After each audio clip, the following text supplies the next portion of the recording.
the Foo Fighters. Oh, how could I forget? There's a guy I work with who's a huge Foo Fighters fan. Huge Foo Fighters. I'll let you go on because you're a bigger fan than I am. I love them, but you're much more of a bigger fan. What Yeah, do you got? we were supposed to see them in concert this year. Yes, R.I.P. to Taylor Hawkins. You are forever loved and missed. Forever. Um, You are pioneer of drums, phenomenal drummer. I'm lucky now. I'm one of the people say I'm lucky enough I could say I saw them. yeah, yes, you did. I saw them at Madison Square Garden, reopening the garden. Yeah. So, Well, Foo Fighters, I think they started in the late 90s, though, didn't they?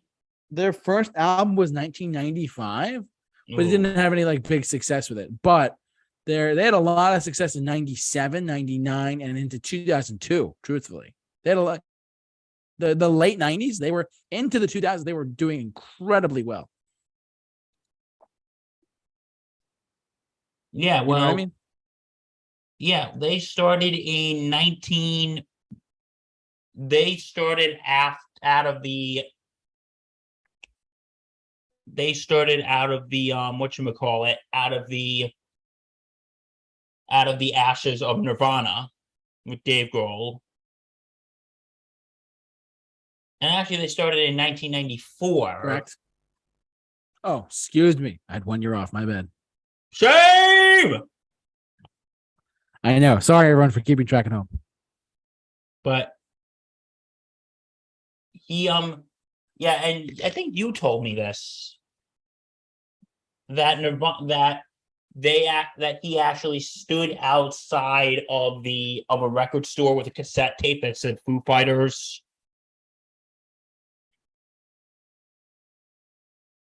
I think you told me that. So this, yeah. So what Bill is referring to is when the Foo Fighters first came out, their very first album, their debut album. Dave Grohl just started handing out cassette tapes of their first album on cassette to just random strangers. He wanted it to sound like a band, even though it was just him. Flash forward like to 2 or 3 years later, 4 or 5 years later, they are now opening up for the Rolling Stones. They're opening up for other acts. Like during The Color and the Shape, which had Everlong on it, and My Hero. That was in 1997 or 8, actually. Now that I think about it. But they were building up their success. There's Nothing Left to Lose was 99. So automatically they're setting up their success. And the debut album 99 into 2000 into 2002, they were having a ton of success then too because of the album with the Learn to Fly. There's Nothing Left to Lose. That was 99 into 2000. That was a big song. So, and actually, did you know that that's Dave Grohl's favorite Foo Fighter album? What is? There's Nothing Left to Lose. Not The Color and the Shape, but they had their favorite album that they've ever done was There's Nothing Left to Lose with Learn to Fly on it. I don't know if you knew that. I don't think I knew that. This has been not Random Facts with Bill, but this has been another edition of Random Facts with JT. It does not have the same ring though. Don't worry about it. No, it does not have the same ring to it. Yes, and and no one's gotten this yet. I'm surprised. If anyone can guess what that song is parodying, I know we didn't sing it, but if you can parody it, if you can figure out what that song is, you can reach us at 1-800 Got Bill, and you can follow us on Instagram at the Super Review Show, and follow us on Twitter at Super Review Show, and like us on Facebook at the Super Review Show. We do just a little quick plug there every time we do that. But the Foo Fighters, man, God, incredible stuff. They were awesome live when I saw them too, Bill. I'm so jealous. I mean, they were tight. Like, you want to talk about a band that is tight? Like they actually like are so in lock with each other. It's crazy. Yeah. Sorry, Bill. I agree because Dave Grohl, how we just had the loss of Taylor Hawkins. Yeah. Dave Grohl said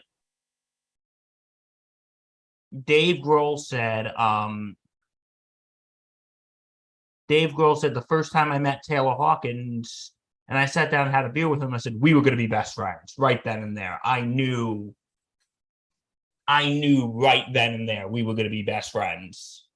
Awesome. Yeah. So what is your favorite Foo Fighter song? Oh, there's so many good ones. There's so many really solid songs overall.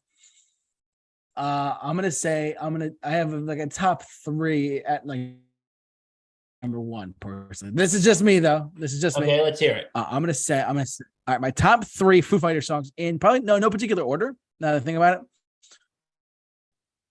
is definitely Times Like These. Okay. Great song. Times Like These. Everlong, and Bill might think I'm crazy for this, but actually, truthfully, Learn to Fly. Those three Okay. are just, I can go to those songs all the time. What's your favorite Foo Fighters song, my guy? Okay, my number three, I would have to say is okay. My number three would have to be My Hero. Okay. My number two, guess what?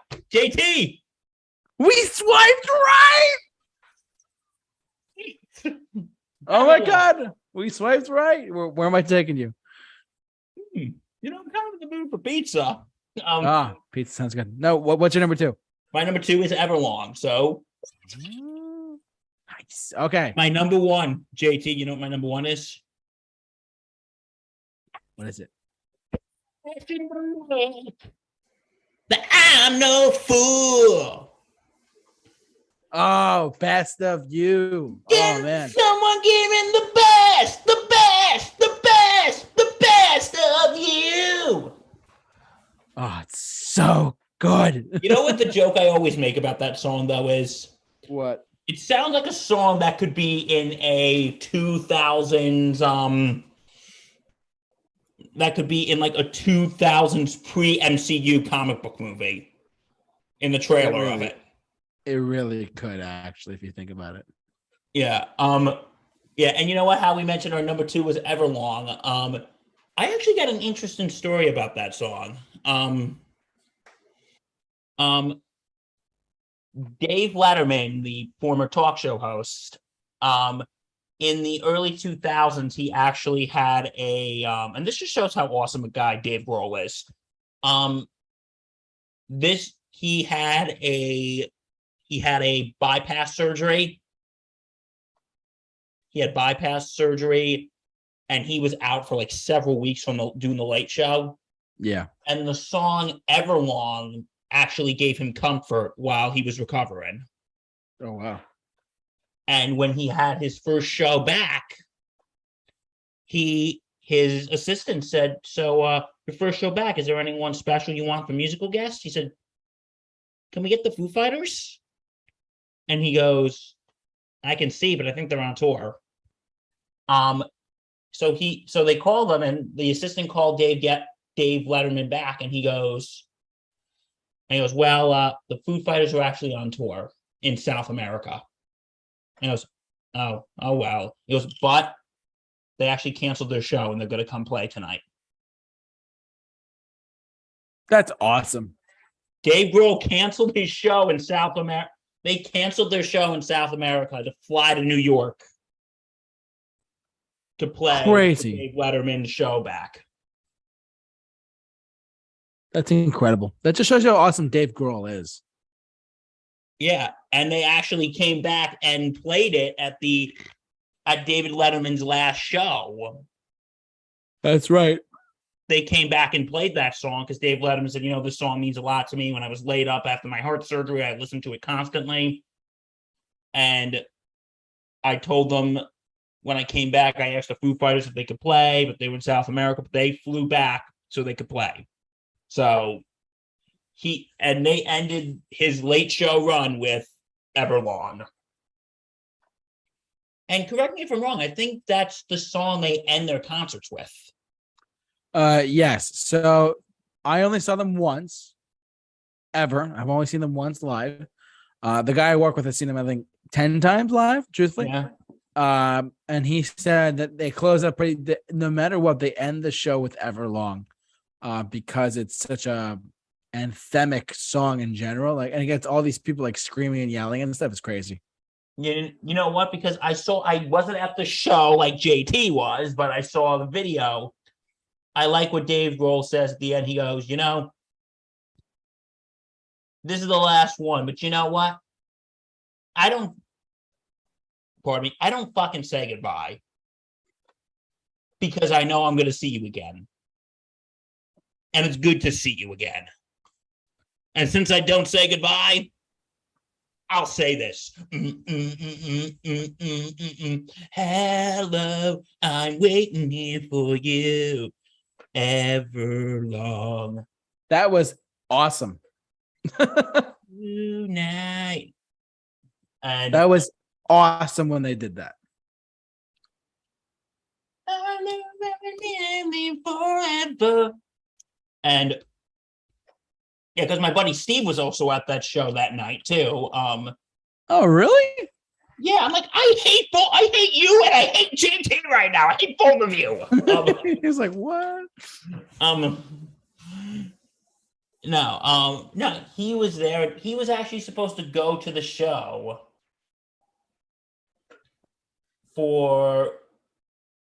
we were supposed to go. He was supposed to go to the show that we were supposed to go to. Oh, yep, and on City Field. That's right, this year. Yeah, and yeah, because I remember I put that I was going on Facebook, and this was like a week or so before Taylor Hawkins tragically left us. And yes, and Steve's like, "Wait, you're going?" I'm like, "Yeah." I'm like, "I'm going too." They were incredible live too. That would have been a great show, but yeah. So yeah, but first of all, Dave Grohl just seems like literally the nicest guy. Absolutely. And I mean, go ahead. What we say? I was gonna say that my aunt who works for Elton John. Thanks, Bill. She's talked Dave one or two points over. She full disclosure, she's not but throughout the industry, this just shows you how talented and nice they are. She said that they're some of the nicest gentlemen in the recording industry as a unit. They're some of the nicest gentlemen out there. And then that just shows you not just Dave, but the whole band was super nice, super talented. She also said that Dave Grohl's mind is very musical. It's creative. It has different. It's funny. Before he died, Taylor Hawkins once said, our job as a band is to get whatever is in Dave's head onto the tape and then mix as a demo and into songs. And you know what I find so cool about him? He literally broke his leg at a show. Yeah. And then he literally came out, sat in the chair, played the guitar, and continued the show. In Sweden. That really shows you the dedication. He is a determined man. He just wants to play music. That's his job. Dave Grohl was put on this earth to play music. I read his book too, by the way. It's very good. I have to let you borrow it. Yeah, but and I think you told me again that Dave Grohl never did drugs.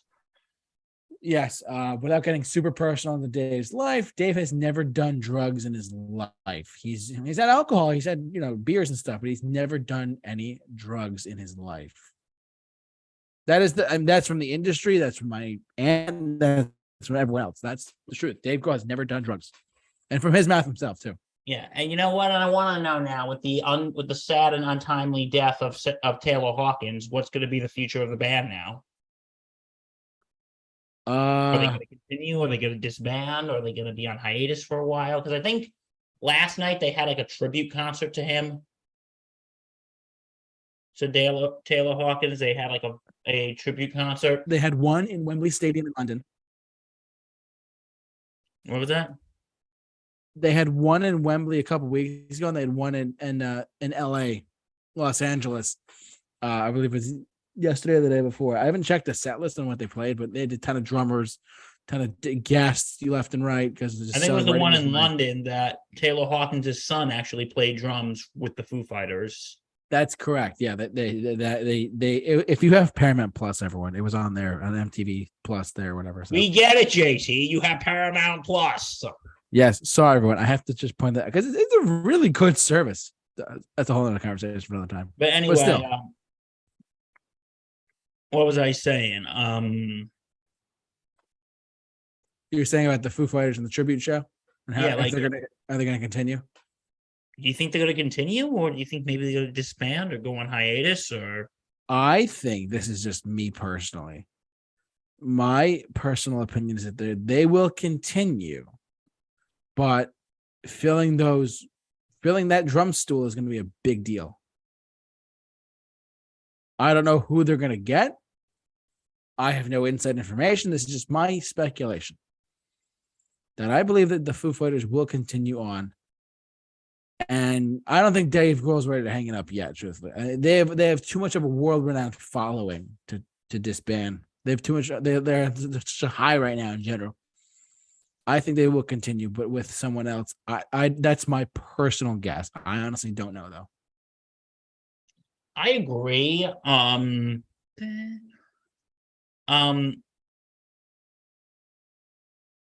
I think, but you know what? Because I was thinking about, like, you got to think about poor Dave Grohl, like losing a bandmate. He's went through this twice. Yeah, he lost Kurt Cobain and he lost Taylor Hawkins. And you know what? I think I think this hit him more than Kurt Cobain. I agree, because it's his own band that Taylor later joined. So yeah. Like, I don't really know what Dave Grohl and in Dave Grohl's book, did he say what his relationship with Kurt Cobain was like, or not really? He doesn't really talk about it that much anymore. I mean, people ask him Nirvana questions all the time, and he was like, "Look, it was a part of my life, and I liked it for what it was, and I've moved on from it." That's all. That's the gist of what he'll tell you. Because you all know my opinion on Nirvana, and we talked about that last week, but you know what? And most people have the same opinions. And yeah, I don't like Nirvana, but you know what? Dave Grohl with the Foo Fighters, that was great. I don't know. I mean, Dave's got some big decisions to make. I think he'll figure it out at some point soon. Yeah, because I don't think he's ready to throw in the towel. No, he's also 50-something years old with 3 daughters at home and a wife and stuff. Come on. He could. I don't think he will. I think he just wants to. In honesty, he wants to keep going. Who are they going to get to fill? The big question is, who are they going to get to fill in Taylor Hawkins' seat? I mean, anything is possible. I just don't know. I honestly don't. I can't answer that question. I think only he can, and he has to make the decision. So, Dave Grohl, please tell us what's going to happen with Foo Fighters. Come on our podcast. He might, if we get a word to him. Everyone, we have a very special job for you. Yes. At Dave Grohl on Twitter. Share this video on Twitter and at Dave Grohl. Yes, do it. Do it. And we would, I mean, full disclosure, we do mixed bag. We choose the topics and stuff. We would love, and I personally would love to get a name as an interviewee on a podcast with us one night. I would flip out personally if we did that. I mean, I think that we're talented enough. I think we have enough people that could ask questions and stuff. Bill and I are obviously very, very good hosts. I think anything is possible. I think getting a name on like Flea, or those are big names, but still, like, I mean, I think getting Dave on might be a long shot, but we could try. So if you can get Dave Grohl to basically come on our show, you'll be the number one fan of the Super Review Show forever. Just saying. Come on, let's somebody get Dave Grohl for us. We'd love to have him. Yeah, absolutely. Wouldn't that be a great 100th episode? That would be awesome. I would literally flip out. Literally, I would if we can do it, that'd be incredible. But anything's possible. Everyone, share this video on Twitter and at Dave Grohl. Yes, please do. Please do. At Dave Grohl. Yes, we'd love to talk to you, Dave. Anyways, Foo Fighters, 2000's, great time for rock and roll as well.